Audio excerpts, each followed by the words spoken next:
Chapter 1. From Measuring Up to Pouring Out. My friend Allison had the horrific experience of watching her house go up in flames while she and her family watched from the front lawn. As they crossed the dark street, barefoot and pajama-clad, to put some distance between themselves and the fire, a man pulled his car over to the side of the road.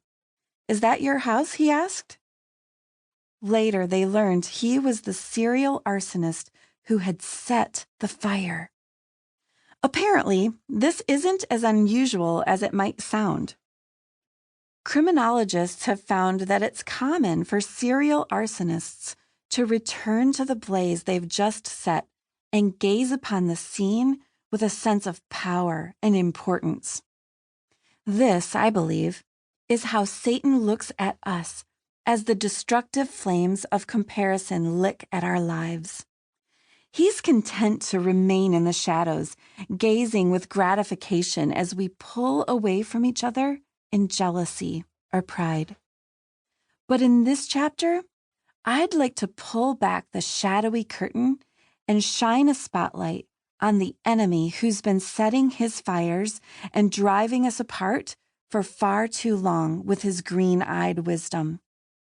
Let's collapse these comparison walls between us and come together in me-free humility, lifting high our King Jesus and giving each other a place to belong.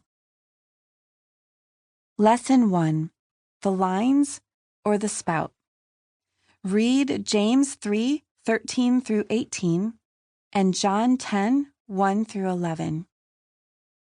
In 6th grade, I was a giggly, imaginative, carefree girl with glasses and freckles.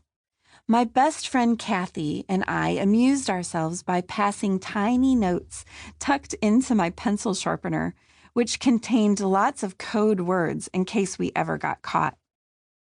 We had lots of sleepovers, giggling into the night over the silly fill-in-the-blank stories we made up. Then everything changed at 6th grade camp. Kath was in a different cabin, and I was with some girls who wore makeup and cute clothes and talked about boys. I was pretty sure the boys were talking about them, too. Especially Kim, the girl with the long blonde hair, thick eyelashes, and the cutest dimples when she smiled. As we unpacked, Kim told her friends that she preferred showering at night, and they all agreed. Apparently, it was far better to shower at night. But I hadn't planned to shower at all. This was camp. Since I hadn't packed a towel or shampoo, I began silently fretting about what Kim and her friends would think by day 3 about the girl who didn't shower morning or evening. When the girls came back from the showers, I watched with interest as Kim rolled her damp hair into pink sponge rollers. Then in the morning, I almost gasped. Kim's long blonde hair had been transformed into big, beautiful curls that now bounced along on her shoulders as she moved. I was intrigued, to say the least. I was also filled with hopeful glee, for though it was glaringly obvious that I did not measure up to Kim and her friends, she had just disclosed her secret to enviable beauty: sponge rollers. I endured 3 showerless, out-of-place days at camp, wishing I could just find Kath and go back to passing notes and giggling in sleeping bags. Yet somehow, I knew those days were over. I returned home with a new determination to grow up and reinvent myself.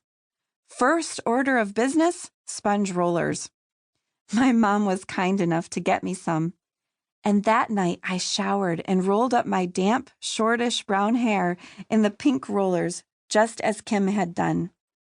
The next morning, I pulled the rollers out and ran to the mirror. This time I did gasp, not because my reflection revealed anything enviable or beautiful.